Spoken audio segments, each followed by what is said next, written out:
What's up guys? Ayan, so kumusta kayo guys?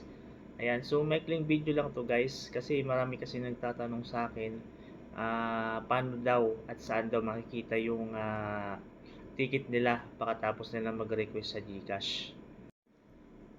Kasi marami kasi nagtatanong sa akin, hindi daw nila makita or mahanap kung saan sila pupunta after nung pag-request nila ng ticket. Maliban dun sa email na kung saan ginamit nyo pag-request.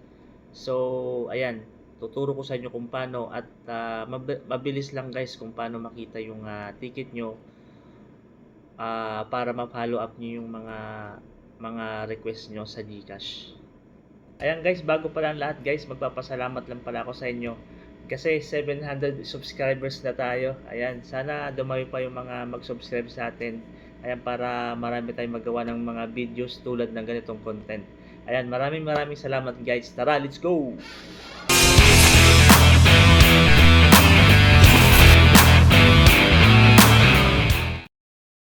Ayan guys, unang-una pala guys, click lang natin yung GCash app.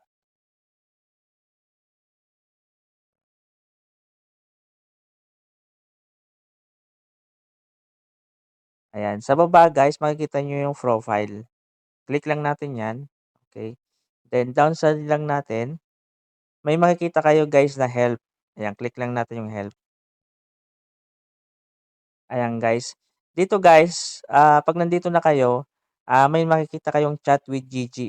Click lang natin yung guys, yung chat with Gigi.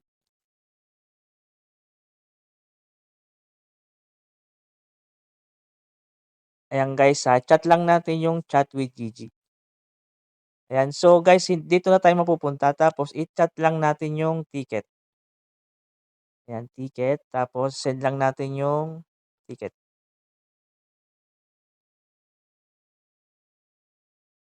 Ayan guys, so ito na yung mga ni-request natin yung ticket. Ayan, kung gusto niyo i-follow up, just click nyo lang guys. Ito kay sa akin guys, tapos na. Pag kinilik ko to guys, tapos na kasi kaya na-close na 'to guys, ayan. So, okay na 'to sa akin. So, yun lang guys, madali lang guys kung paano ma-check ang iyong ticket sa GCash app.